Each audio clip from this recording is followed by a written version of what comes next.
G'day folks, today we're going to break up the routine of making videos on computers, or at least in the traditional sense of a desktop computer or laptop computer, but, well, we have a pocket PC today, specifically the HP Jornada 560 series.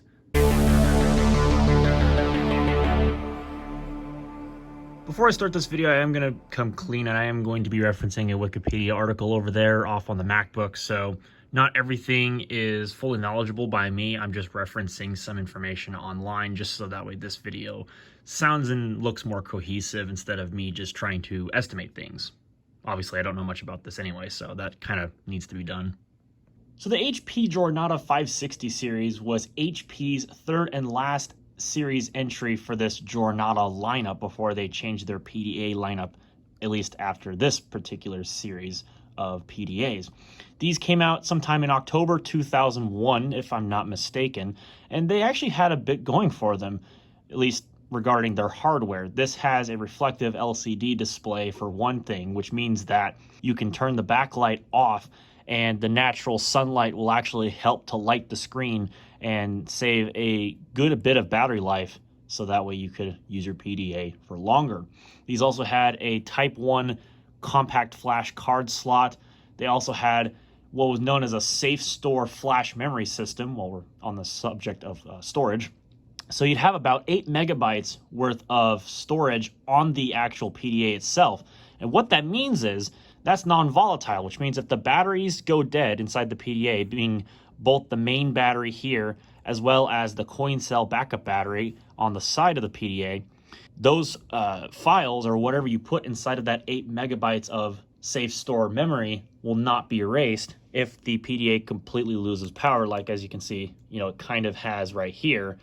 But we'll get onto the actual software side of things here in a moment. I'll plug it into the charger and we'll actually take a look at the operating system that's on this, which, by the way, is Pocket PC 2002.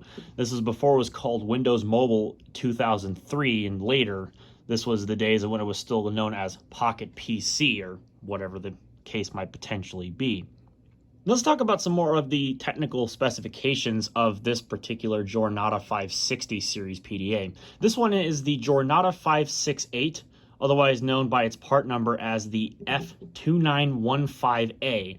Now, of course, if you're not in the loop, and I don't blame you, the F2915A means that this has 64 megabytes of RAM.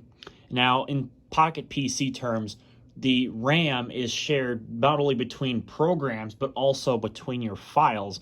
So, by default, the OS actually splits the RAM 50-50. So, in this case, 32 megabytes goes towards storage on volatile memory, and 32 megs goes to the actual RAM for programs. So that kind of makes sense. And then, of course, as I mentioned before regarding the safe storage, there's 8 megabytes of flash memory dedicated to non-volatile storage. In addition, underneath the battery slot, if I'm not mistaken, we'll actually take the battery out here, which is removed by this little unlock tab here, and then it just slides down and comes off. You can also see some extra information about the PDA. As you can see, Microsoft Windows powered with the XP logo, because of course Pocket PC 2002 came out in late 2001 when XP first released, and so that's why that logo is there. This is probably a very early device for that particular version of the operating system. This does not have the warranty sticker broken on it, which is pretty cool. And of course, there you can see up there F2915A for the product number, or in this case part number, as it's mentioned on Wikipedia. There you can see the slot for the backup battery, which would be right there. So getting back into some more of the technical specs, let's talk about the display once again. As you can see, it is reflective in nature, which I mentioned earlier. It allows the sunshine to light up the display when you have the backlight off to save power. The resolution of the display is 240 by 320, and it has a color depth of 65,536 colors, which I believe is 16-bit color, so not too bad. And on top of that, yeah, you still have the nature of it being transreflective. It is resistive. It's not obviously a glass touchscreen. This was the days before capacitive touchscreens became more affordable, or for that matter, more common. So that only makes sense. The main CPU, or probably system on a chip, that this uses is known as the Intel StrongArm SA1110 or SA1110, which runs at 206 megahertz. And as I mentioned, because this is the 568 version of the Jornada 560 series, this has 64 megabytes of RAM. As far as the display controller goes, I believe it uses an Epson 1356TM display controller. And for the audio, it has a Philips UDA 1345TS low power single chip analog to digital converter, as well as a digital to analog converter. And what's nice about this is the headphone jack on the top is actually a standard 3.5mm headphone jack. So any standard headphones would actually directly plug into the PDA. And of course, then you can play your media files on the go, such as, music, and I believe some video clips are also probably supported via the built-in Windows Media Player. And then another thing that makes the 568 different is the developer software. Now, I'm not directly sure how you access it on this, but maybe we'll take a look at it when it's on the cradle. And we'll take a look at the cradle here shortly. But this should have this should have options for Developer One Code Wallet and Developer One Access Panel software. So maybe that might be in the start menu or like the HP application menu or something of that nature when we get into the firmware of the device here. And there were some other neat accessories that you could have bought alongside the Jornada 560 series. They had an optional battery accessory with MMC slots, which is pretty cool. They also had an option for a camera. Now, what's neat is you can take off this cover here, which houses the compact flash card slot, and then I can obviously take out my card here. I just have a 256 meg compact flash card, but the CF slot will allow you to plug in a little handheld camera with a portable lens. I'm not sure if I can find an image of it to put over here, but if I can, well, then you'll find it there. But that's what this removable cover would also be for. There are other accessories too, like a pocket keyboard with the thumbboard style keys, like an old texting phone. And I believe there is some references to some of that in here, maybe some other keyboard accessories made by Targus. So we'll definitely see that when we get into the firmware. And there are some other things too that this could have been ordered with or could have had added to it later, such as a wireless adapter for Wi-Fi, presumably 802.11b, and GPS, and some other things that you probably could have made work with this. I'm not entirely sure what the full suite of accessories would have been, but that's just a taste of what could have been. And of course, you can just use any standard compact flash card that's compatible with Pocket PC 2002. So now that we're talking mumbo jumbo crap, I suppose we'll take a look at the actual device itself, since I really haven't given you all a bit of a look at it so far. So this is an optional accessory, this little flip up cover, which protects the display. Mine came with this when I got it from a thrift store, but yours might not. This was obviously optional regarding the PDA. On the front, you have a few different choices of face buttons. You have obviously the power button for the display, and if you hold that down for 1 second, you can turn off the backlight. I'll show that later. You have a home button. You have looks like a task button or something of that nature. You have a calendar button and a to-do list button, and you have a four-way D-pad here. It does not centrally click. This little button down here with the noodle-looking icon on it is the OK or select button in the Pocket PC interface. On the right-hand side, there is nothing. On the top, as I mentioned or showed earlier when I was talking about the headphone jack, there is obviously the 3.5mm headphone jack. There is an IRDA port, which is useful for laptop computers for transferring data, if that was a method you wanted to use. You had a little notification light up here, compact flash card slot here. This is, again, I believe a Type 1 slot. And you have a receptacle for your stylus, since, again, this does not have a capacitive touchscreen on it. On the left-hand side, as you can see, there is a coin cell battery slot, which houses, I believe, a CR2032, could be wrong. This button here with the little red dot takes you to the Notes app, and I believe you can record voice memos on this PDA, if I'm not mistaken. If not, it just takes you right to the application. And I believe this is just a rocker switch that's useful for not only volume, but maybe some other functions. I'm not too sure what it's useful for. Maybe it can go through menus or something. You can probably quote me that differently if I'm wrong on that. Then this, I believe, this little notch ejects this tray for which this sits into. On the bottom, you have a microphone, and you also have your cradle connectors, including a dedicated power port, which of course you would use to charge this if you had one of them chargers. But I have the cradle, and of course it allows to connect to a computer over USB and uses this port as well to charge. And the way that it works, I believe, is there's a little bit of a interesting cabling situation where the this section plugs into another thing that allows the cradle to be connected to power, but it'll also, of course, give you the USB. But you can just detach it and just connect the PDA via power, if I'm not mistaken. That's how that is able to work. And what's also pretty cool is up here, that little window there, that is actually an ambient light sensor, which is a very cool feature for one of these PDAs. And then finally, the last thing that's probably worth mentioning is the ROM on this is flashable. To what extent, I don't know. Someone will have to chime in the comments down below to help explain what that is exactly for. I haven't bothered. I just left the original Pocket PC 2002 operating system on this for demonstration purposes, but I'm sure that somebody would have a better understanding of what that is for more than I would, and that's totally fine. Okay, so let's pop this thing on the cradle, and let's see what this thing's got for software. So to power it on, of course, it would normally, if it was completely dead, it would power on automatically, but we're just going to do this.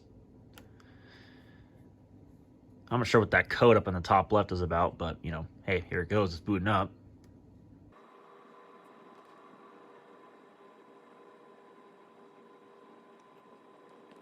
Or not. Maybe I'll have to poke the reset button. One moment. Oh, there we go. Got it. Okay. So I hit the reset button. Let's see if she powers on now. Interesting. Why is it not powering up now? Like if I go to demonstrate something and it doesn't power on, you know, it's my luck, right? So go figure. Okay, so I just held down that reset button there for a few moments. So now I'm going to connect it to the cradle and then pop the battery back in, and I should get a little notification on the screen. So one moment, let me unprofessionally set the camera down and do this real quick because it's a two-handed procedure, of course. Okay, there we go. So, Unit is attempting to restore the factory default settings, but there's still data present in the RAM.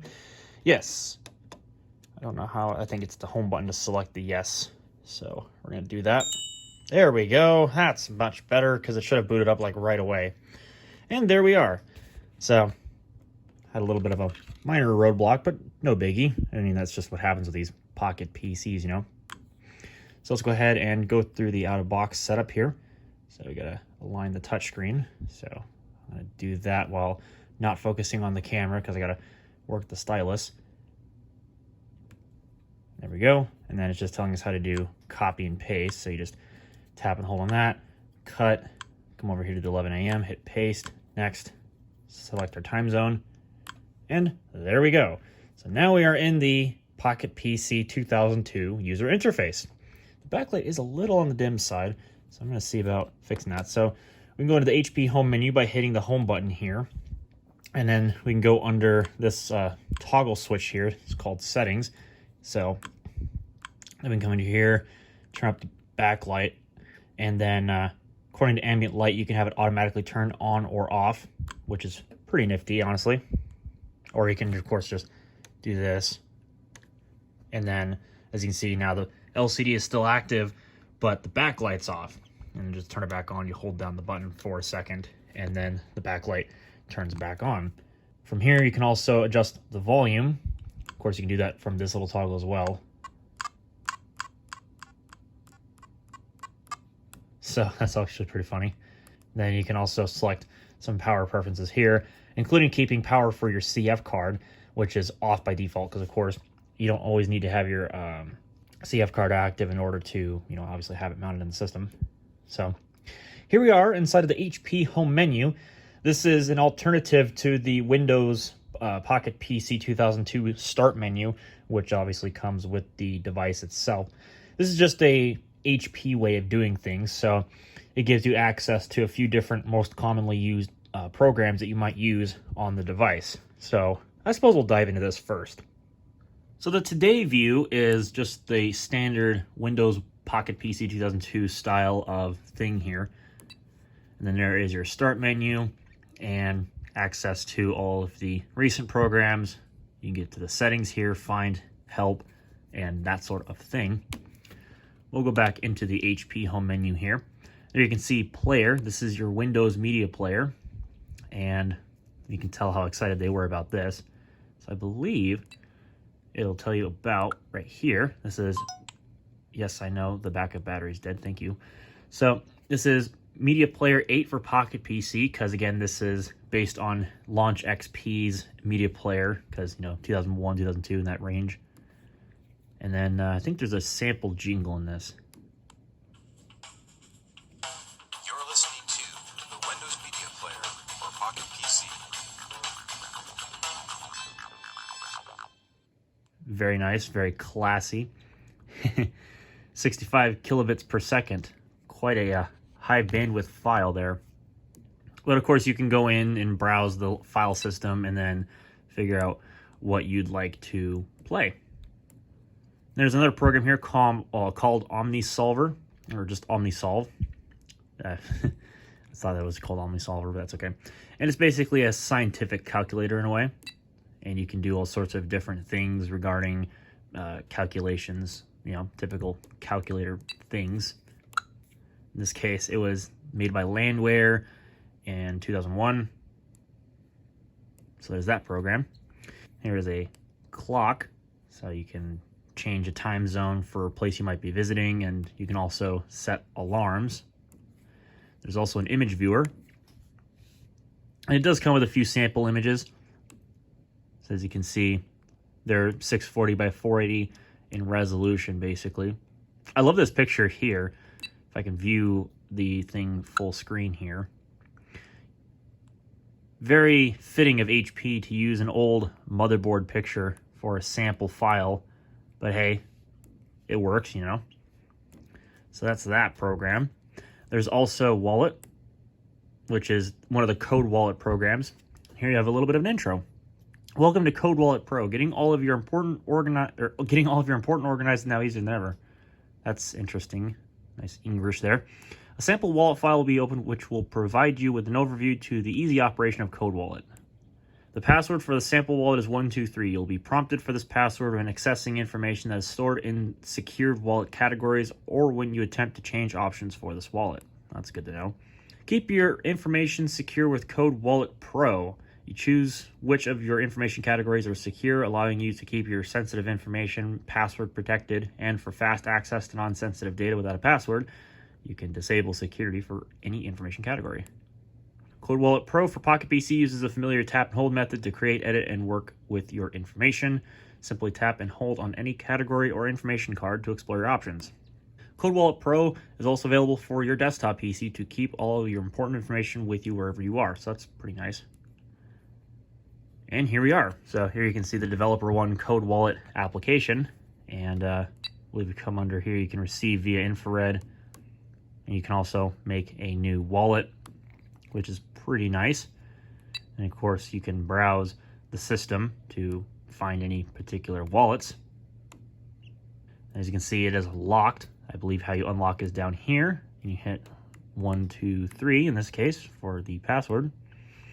And now it's unlocked. Now you can go under these different things and browse whatever is set in here. So, very nice application. Excuse me. So, definitely something that I imagine someone back in the day probably would have made use of if they bought a Jornada. There is an email application. This is probably just using the Outlook Express or Microsoft Outlook program and Active Sync and all that stuff. If I remember correctly, it's under one of these menus that gives you the about information, but maybe not. We'll just assume that it's like Outlook Express 6, but for Pocket PC. It's nothing crazy, but it gets the job done. There's the IR receive, so that's just if you're going to obviously receive something from an infrared device, also running Pocket PC. And then you got Pocket Word.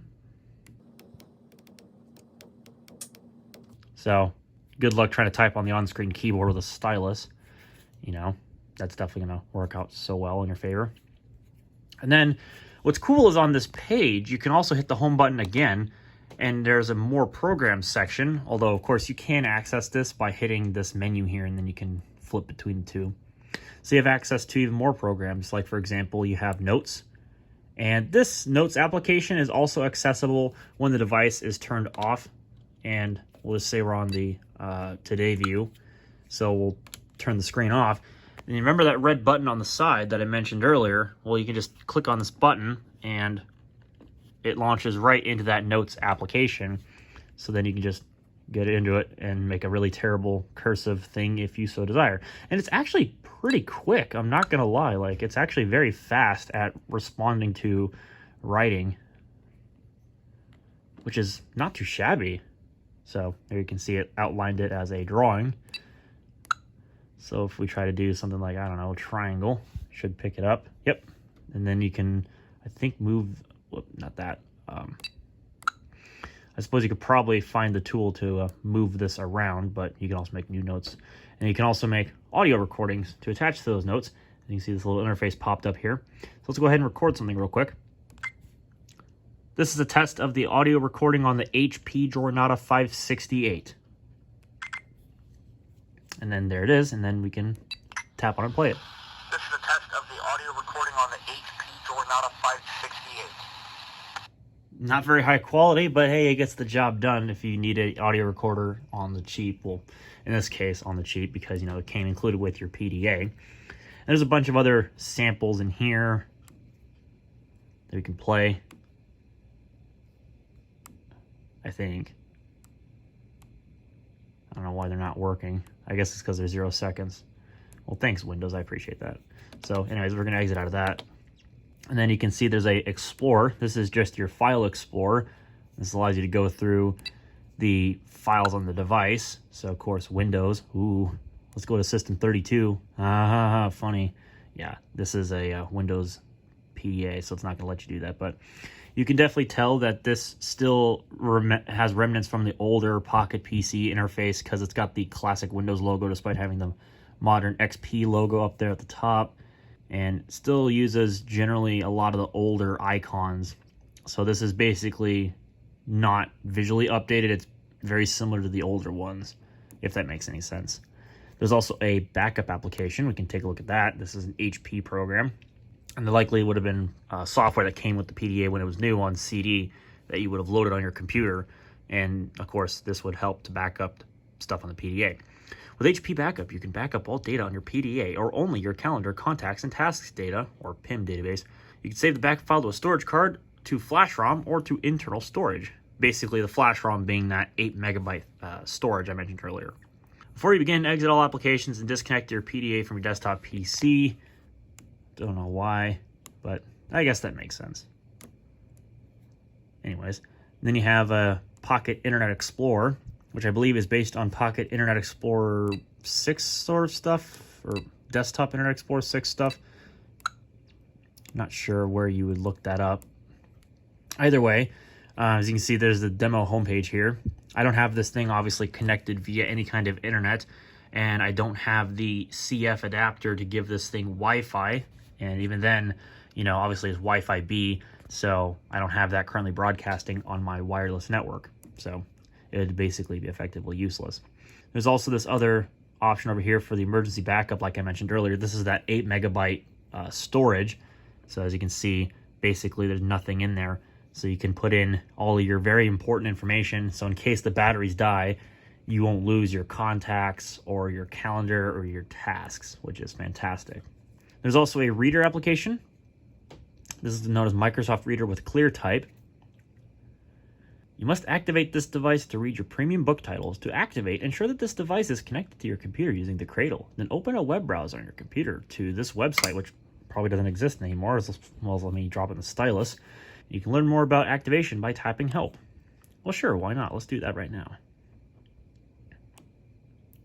How to. Oh, wow.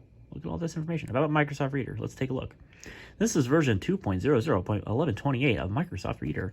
Whoa. Well, we're not going to worry about that too much. There's also a pretty decent Solitaire game on this.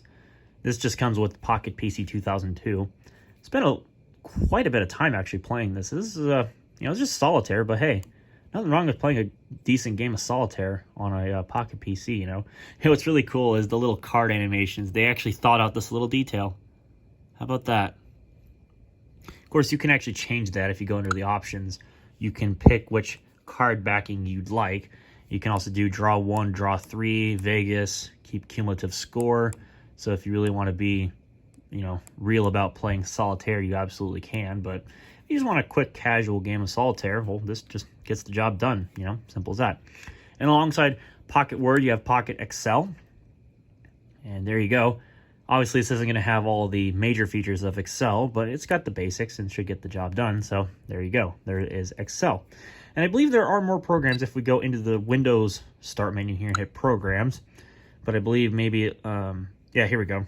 So as you can see, there is the Stowaway stuff that I mentioned earlier. As you can see, it mentions the Target Stowaway portable keyboard is an optional accessory.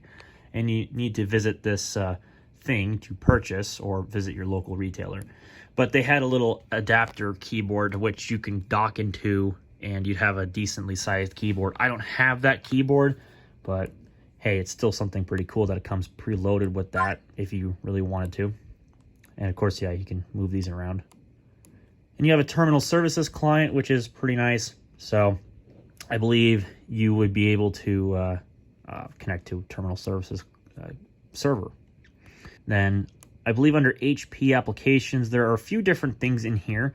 So you have a task switcher, which allows you to obviously go through what's currently open on the device. I don't remember how you access this from the buttons. Not sure if it's by holding down one of these things. Oh, you can turn the display off or align the screen. Very nice.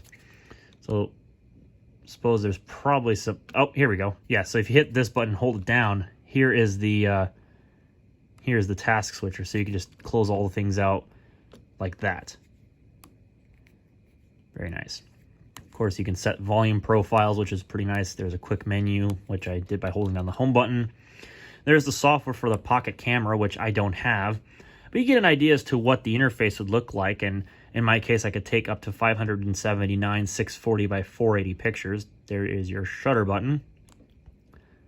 You can go in here. You can select normal, fine, super fine, or best, effects, resolution, and your metering. Copyright 2001. Software is 1.20.107.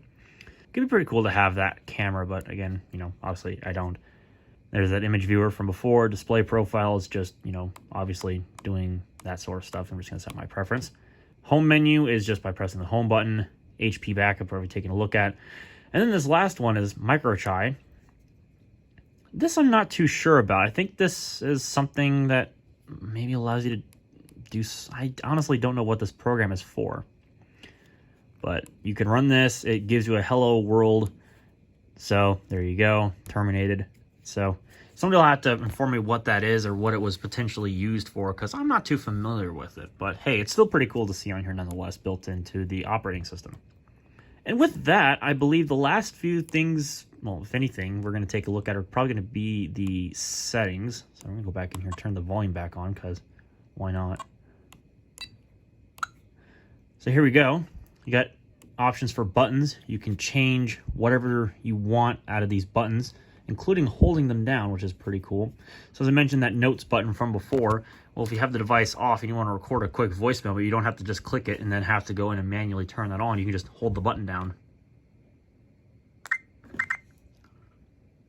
And so then it would take you right into recording, and then you could hit the record button right away.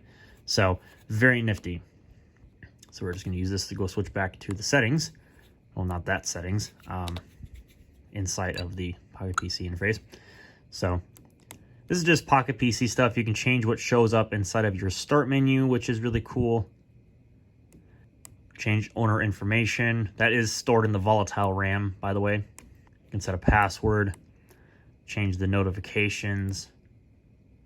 And in here, you can look at the about information. This is using Pocket PC 2002, otherwise known as version 3.0, copyright 2001. You can see the processor is an ARM SA 1110 with 64 megs of RAM, and the expansion slot is in use. And of course, this is where you calibrate the screen. You can change your memory settings from there. And you can also go in here. This has an option for Avant Go, which I believe was an ISP for these Pocket PCs, or at least back in the day it was. Beam is, of course, something to do with infrared. Connections is just, your connections and profiles. And then socket LPE is another way to, put an IP address on this thing and get on the internet. And there you can see some of the network adapter drivers that are installed. So you have an idea as to what could potentially be used with this PDA. And I think with that, if we go back to the Today view, that's about all we can really talk about regarding this PDA. You can customize this home screen background if you so desire. There are a few different ones that you can change this with. If I'm not mistaken, you go to the Today button. You can then go to the Today screen thing and set that. You can set a custom background here from the stuff that comes in the PDA. So let's just say, for example, we want to set MasterCard. I don't know. Why not? Hit OK. It then sets it. In this case, I told it to change the theme to the Fire theme. And there we go. We now have a MasterCard logo as our wallpaper. Frick yeah. So there we go. That's about the basic rundown of the HP Jornada 560 series, as well as a little bit of an overview of Pocket PC 2002, or version 3. So hopefully you all enjoyed this video, and maybe potentially in the future, just like I was promising with an old Palm PDA video, maybe we can take a look at some more software for this PDA in the future. But for now, I've run out of time for this video, and probably you all have run out of time watching it because of how long it's been. So hopefully you enjoyed what you saw, and if you did, click the thumbs up button. If you didn't like it so much, well, then the other button works too, the thumbs down button. If you want to see more content just like this one, or perhaps more entertaining content, there will be a red button down below that says subscribe. Probably be a good idea to click on that, including the bell that pops up so you don't miss when I upload new videos. And with that having been said, thank you all so much for watching, and I'll catch you all in the next video.